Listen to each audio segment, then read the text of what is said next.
Hello friends, welcome to veterinary wisdom. दोस्तों, broiler farming advance learning की जो series है ब्रॉयलर फार्मिंग को, ब्रॉयलर मैनेजमेंट को समझने के लिए, इसका ये चौथा लेक्चर है। पिछले लेक्चर में हमने साइट सिलेक्शन के बारे में बात की थी। इस वीडियो में हम शेड को किस तरीके से कंस्ट्रक्ट किया जाता है, क्या क्या उसमें सावधानियाँ बरतनी चाहिए, उसके बारे में हम बात करेंगे। तो शेड के लिए साइट सिलेक्शन के बाद जो हमारा नेक्स्ट स्टेप होता है वो होता है शेड कंस्ट्रक्शन का। इसमें हम कुछ बेसिक पॉइंट्स को हमें याद रखना चाहिए, क्योंकि इसमें कोई हार्ड एंड फास्ट रूल नहीं है कि हमें मतलब इस तरीके से बनाना होता है। लेकिन ये रहता है कि आपको कुछ पॉइंट्स ज़रूरी होते हैं जो आपके बाद में प्रॉब्लम कर सकते हैं अगर उनका ध्यान ना रखें आप। तो इसमें जो बेसिक कंसेप्ट होता है वो वेंटिलेशन और माइक्रो क्लाइमेट कंट्रोल का होता है। ये दो पॉइंट्स बहुत इम्पॉर्टेंट होते हैं। होता क्या है कि आप लोग फीड ख़रीदते हैं, चूज़ा ख़रीदते हैं, पानी का अरेंजमेंट करते हैं अपने फार्म में, बोरवेल वगैरह लगवाते हैं। तो उस सब में क्या होता है कि पैसा खर्चा होता है, तो आपका ध्यान उस चीज़ पे जाता है। लेकिन हवा क्योंकि मुफ्त मिलती है, तो हवा की क्वालिटी, उसके अंदर और गैसेस या डस्ट का या वाटर वेपर का जो मतलब एक कंटेमिनेशन होता है, उसके ऊपर लोगों का ज़्यादा ध्यान नहीं जाता है। जबकि वेंटिलेशन शेड बनाते समय काफ़ी इम्पोर्टेंट होता है। पहले भी मैंने बताया और आगे भी हम इस बारे में ज़िक्र करेंगे। तो इंडिया में शेड्स दो तरीके के होते हैं, ये पूरी दुनिया में ही दो तरीके के होते हैं, लेकिन इंडिया में ख़ास तौर से हम क्योंकि बात कर रहे हैं, तो एक तो ओपन टाइप शेड्स होते हैं जिसमें एनवायरमेंटल फैक्टर्स को कंट्रोल करना बहुत इजी नहीं होता है। एनवायरमेंटल फैक्टर्स क्या होते हैं, जैसे टेम्परेचर है, ह्यूमिडिटी है, वेंटिलेशन है। तो इन चीज़ों को कंट्रोल ओपन टाइप के शेड्स में नहीं किया जाता है। ज़्यादातर जो आपको इंडिया में शेड्स मिलते हैं या दिखते हैं वो ओपन टाइप शेड्स ही होते हैं। क्लोज टाइप के शेड्स क्या होते हैं, उन्हें एनवायरमेंटल कंट्रोल शेड्स या ईसी शेड्स भी कहा जाता है। तो वो बहुत कम है, मतलब इंडिया में बहुत ज़्यादा ईसी शेड्स ये इतने बड़े बड़े नहीं होते हैं। ज़्यादातर जो मुर्गियाँ पाली जाती हैं, 90% ऑफ शेड्स जो आपको मिलेंगे वो 1000 से 10,000 बर्ड्स तक के होते हैं। और इनमें दोनों तरफ से वो खुला रहता है, मतलब जो जाली लगी रहती है और फार्म बिल्कुल आर पार खुला रहता है, तो उसी में बर्ड्स को रखा जाता है। तो ओपन टाइप के शेड्स में जो भी वेंटिलेशन होता है वो नेचुरल एयर फ्लो के द्वारा होता है। जो भी एयर उससे पास होती है वही वेंटिलेशन को करती है। मतलब फार्म के अंदर जो भी गैसेस, हार्मफुल गैसेस बन रही होती हैं, डस्ट होती है, उस सब को वो नेचुरल वेंटिलेशन के ज़रिए से बाहर निकालते रहते हैं। तो नेचुरल वेंटिलेशन बनाए रखने के लिए हमें जो विड्थ होती है उसका एक बहुत इम्पोर्टेंस होता है। जो चौड़ाई होती है फार्म की, वो हम 24 से 28 फीट तक रखते हैं। मतलब इससे कम तो रख सकते हैं, लेकिन अगर इससे ज़्यादा आप रखेंगे तो आपका वेंटिलेशन हैम्पर होगा। और 30 फीट के बाद तो वो बिल्कुल ही मतलब नहीं होता है। अगर आप उसमें प्रॉपर फैंस वगैरह नहीं लगाएंगे या ऊपर ओपन रिज या ओपन स्लिट नहीं देंगे फार्म के ऊपर, तो फिर वेंटिलेशन उसमें प्रॉपर नहीं हो पाता है। तो बनाते समय ड्यूरेबल हाई स्ट्रेंथ के फार्म्स बनाने चाहिए। उनसे ये देखा गया है कि उनसे जो रिटर्न्स मिलते हैं वो लो कॉस्ट जो कच्चे टाइप के फार्म्स होते हैं उनसे ज़्यादा होते हैं। क्योंकि जो आप पक्का टाइप का फार्म बनाते हैं उसे साफ़ करना आसान रहता है। कच्चा फार्म आपने फूस वगैरह डाल के, पन्नियाँ वगैरह लगा के बना दिया तो वो बन तो जाता है, एक तो वो ड्यूरेबल नहीं होता है क्योंकि अगर हवा वगैरह चलती है, आंधियाँ आती हैं तो उसमें वो टूट जाता है। दूसरा क्या होता है कि उसका जो फूस होता है या छप्पर होता है, पन्नियाँ होती हैं, उनके ऊपर वायरसेस जाकर चिपक जाते हैं। जैसे गम्बोरो का वायरस है या और रानीखेत वगैरह के वायरस हैं। तो कोई वायरस ऐसे होते हैं जो कि वहाँ पे चिपक जाते हैं और वो फार्म के अंदर मतलब फिर रहते हैं, और फिर आप बैच डालते रहेंगे तो वो आउटब्रेक्स उसके होते रहते हैं। उन्हें साफ़ करना बहुत आसान नहीं होता है।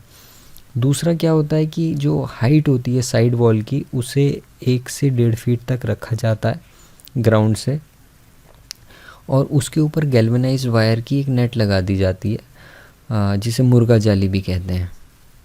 इस टाइप की साइड वॉल होती है, यहाँ पे आपको ये दिख रहा है।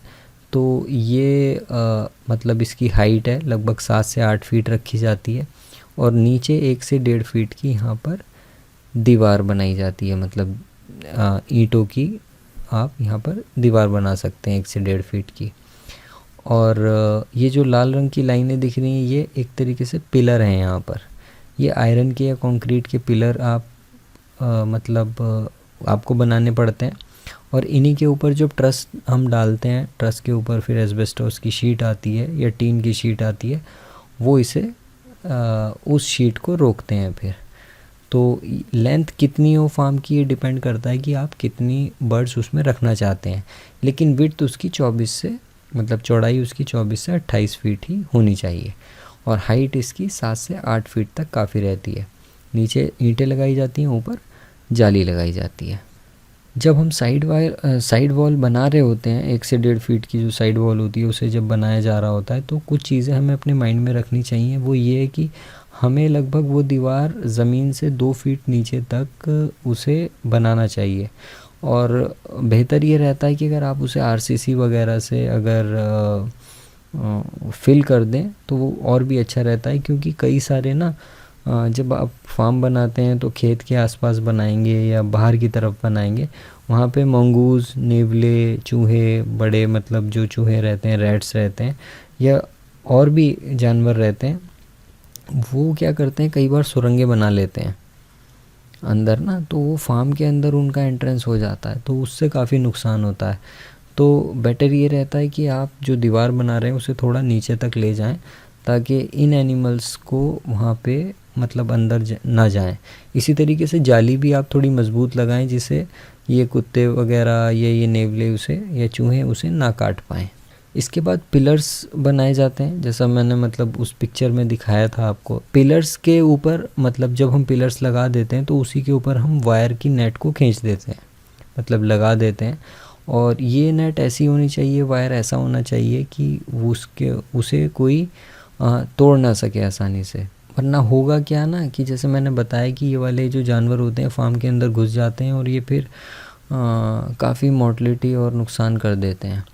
तो पिलर्स हमें आरसीसी के बनाने चाहिए जैसा बताया मैंने, या आयरन के बना सकते हैं। आयरन पिलर्स जो हैं वो ज़्यादा अच्छे रहते हैं क्योंकि उन्हें डिसइंफेक्ट करना ज़्यादा आसान रहता है, लेकिन इनकी केयर ज़्यादा करनी पड़ती है क्योंकि अगर आप उन्हें पेंटेड वेंटेड नहीं रखेंगे ना तो उन पे जंक लगने लगता है।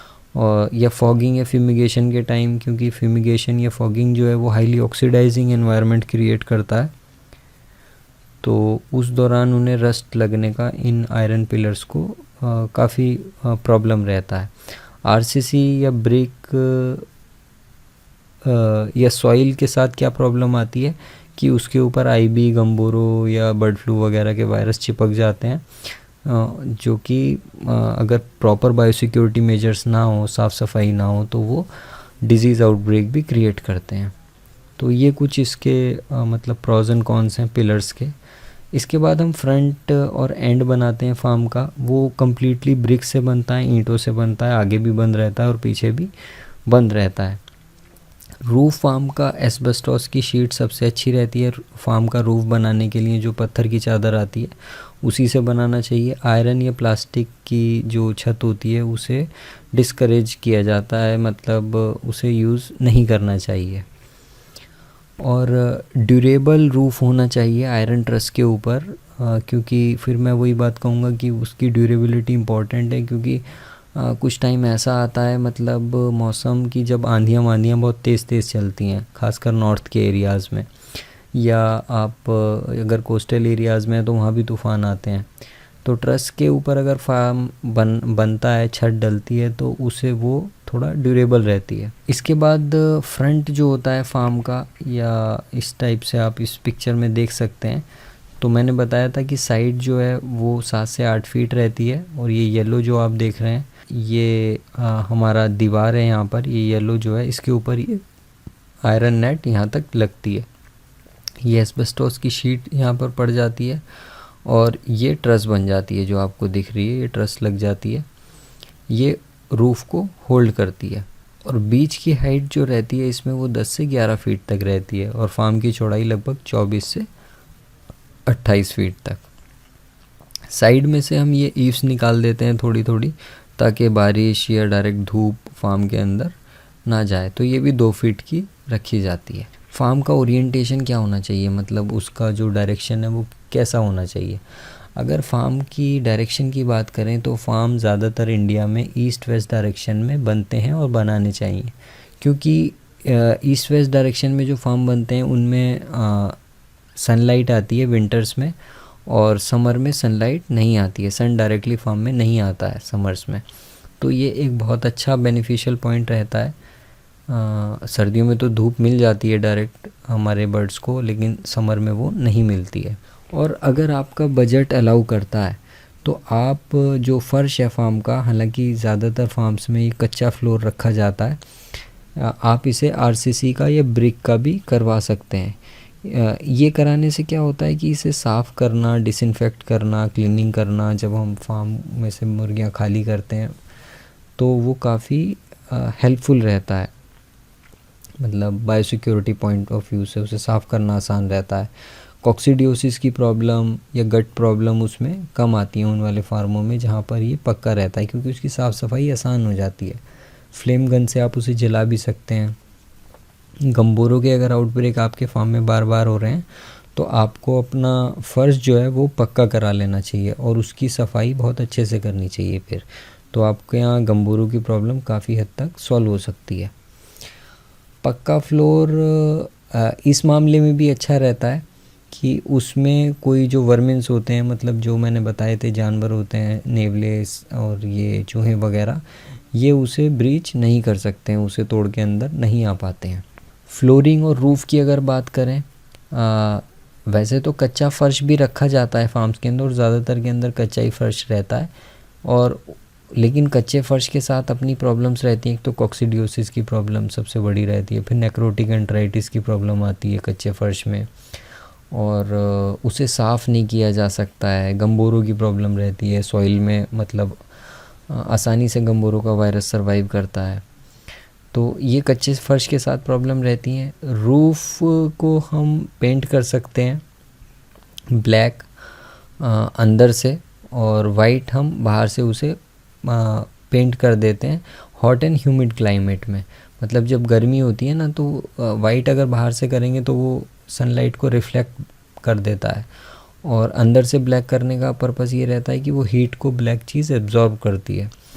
तो रूफ़ के में हम ये मैनेजमेंट ट्रिक भी अपना सकते हैं। अच्छा, जब फार्म बना रहे हो तो आप एक चीज़ का और ध्यान रखें कि जो वाटर टैंक्स हैं ना, आउटसाइड भी, मतलब वाटर टैंक आप रखते हैं जो ऊपर एक वो बनाई जाती है जिस पे टैंक रखा जाता है, छत जो बनाई जाती है, और एक टैंक का प्रोविज़न हमें अंदर भी करना चाहिए, और अगर अंदर ही रख सकते हैं तो वो तो और भी अच्छा रहता है। और जो अगर बाहर टैंक आप रख रहे हैं तो वो डायरेक्ट सनलाइट के उसमें ना आए, उसके ऊपर कोई आपको वो बनानी चाहिए कोई मतलब उसे बचाने के लिए, क्योंकि अगर पानी का टेम्परेचर 20-22 डिग्री से ज़्यादा हो जाता है ना, और ख़ासकर समर्स में, तो बर्ड उसे पीना पसंद नहीं करता है, और पानी का अगर वो इनटेक कम कर देता है बर्ड, तो जाहिर सी बात है फिर फीड भी कम खाएगा, और उससे एफसीआर पर काफ़ी फ़र्क पड़ता है। तो इस चीज़ का ध्यान रखें कि टंकी जो है वो पानी की डायरेक्ट सनलाइट में ना हो, अगर हो भी तो उसे आप प्रॉपर ढकने का इंतज़ाम करें। और एक छोटा वाटर टैंक हमें अंदर भी रखना चाहिए फार्म के। उसमें क्या उसे रखने का पर्पस ये होता है कि उसे मेन लाइन से कनेक्ट कर दिया जाता है, और जो लाइन उसमें आ रही होती है उसे भी मतलब उसमें भी एक वाल्व लगा दिया जाता है, ताकि हम मेन लाइन को बंद करके उस टैंक से अपनी पानी की सप्लाई को जोड़ सकें। तो उसमें हम दवाइयाँ वगैरह डाल देते हैं, क्योंकि दवाइयों का कई सारी दवाइयाँ ऐसी होती हैं कि जो हमें बहुत कम समय के लिए लगानी होती हैं, मतलब 2 घंटे चलानी है या 3 घंटे चलानी है, तो हमें ये नहीं रहता है कि हम बड़े टैंक में डालें, क्योंकि बड़े टैंक का पूरा पानी बर्ड नहीं पिएगा, या पिएगा तो वो बहुत टाइम में पिएगा, मतलब 12 घंटे लगा देगा, 15 घंटे लगा देगा, तो उतने टाइम में दवाई ख़राब भी हो जाती है कभी कभी। तो उसके लिए एक छोटा टैंक फार्म में हमें हमेशा रखना चाहिए। कर्टेंस एक बहुत इम्पोर्टेंट रहते हैं, पर्दे फार्म के साइड में लगाए जाते हैं, उनका इम्पोर्टेंट रोल होता है माइक्रो क्लाइमेट, माइक्रो एनवायरनमेंट को अचीव करने में। तो अच्छी क्वालिटी के मैकेनिकली कंट्रोल कर्टेंस लगाए जाते हैं आउटर साइड वॉल पे, और वो अच्छा रहता है, क्योंकि कई बार क्या होता है ना कि जो लेबर होती है वो काफ़ी मतलब इस मामले में लेज़ी हो जाती है, पर्दे उठाने और फिर गिराने, खासकर विंटर्स में। लीवर वाले पर्दे लगा दिए जाएं जो घुमा के ऊपर और नीचे किए जा सकते हो, तो वो आसान रहता है। मतलब उससे हमें, क्योंकि वेंटिलेशन बना के रखना होता है ना, चाहे सर्दियाँ हो या गर्मियाँ हो, फार्म के अंदर वेंटिलेशन तो पर्दों से ही हो पाता है। तो वो लीवर वाले पर्दे अगर आप लगाएं तो वो काफ़ी बेनिफिशियल रहते हैं। अच्छा, सराउंडिंग कैसी हो फार्म की? फार्म की सराउंडिंग में बहुत ऊंची ऊंची घास या कोई और वेजिटेशन नहीं होनी चाहिए। जैसे कई लोग खेतों वेतों में कर लेते हैं फार्म को, तो वो क्या होता है कि वहाँ पर वर्मिस जो होते हैं,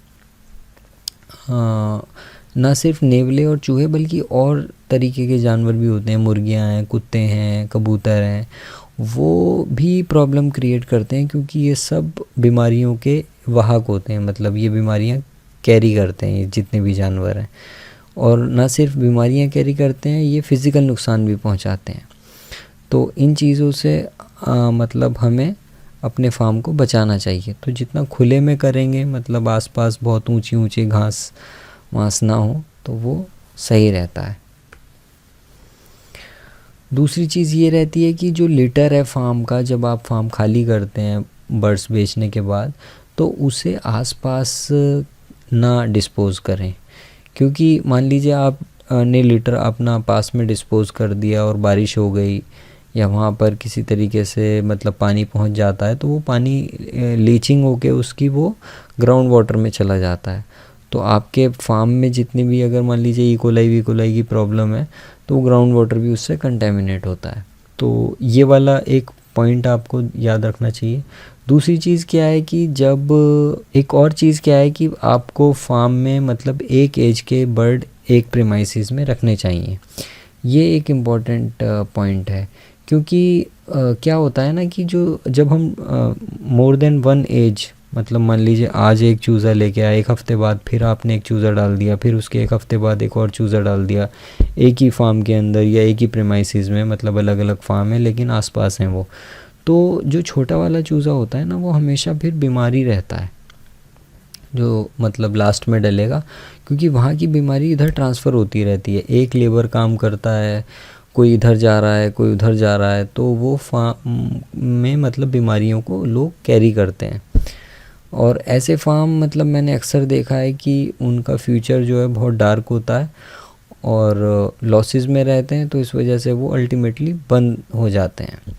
तो जो दो फार्म्स के बीच की डिस्टेंस हो, वो एटलीस्ट फार्म की विड्थ के डबल होनी चाहिए। मान लीजिए अगर 24 फुट आपके फार्म की चौड़ाई है, तो दो फार्म के बीच में लगभग 48 फीट का डिस्टेंस होना चाहिए, या इससे भी ज़्यादा अगर आप रख सकते हैं तो उससे ज़्यादा रखिए।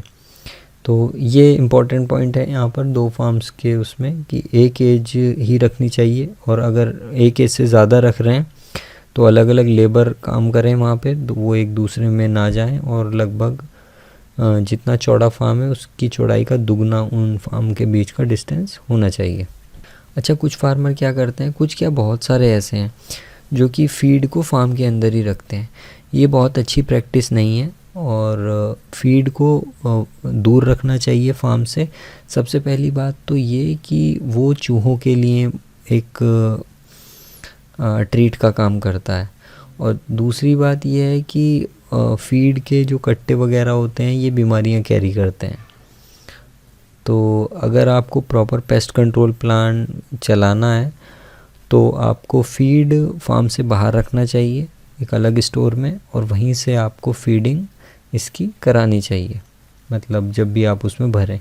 इससे आप काफ़ी बीमारियों जैसे साल्मोनेला वगैरह और इन सब से बच सकते हैं।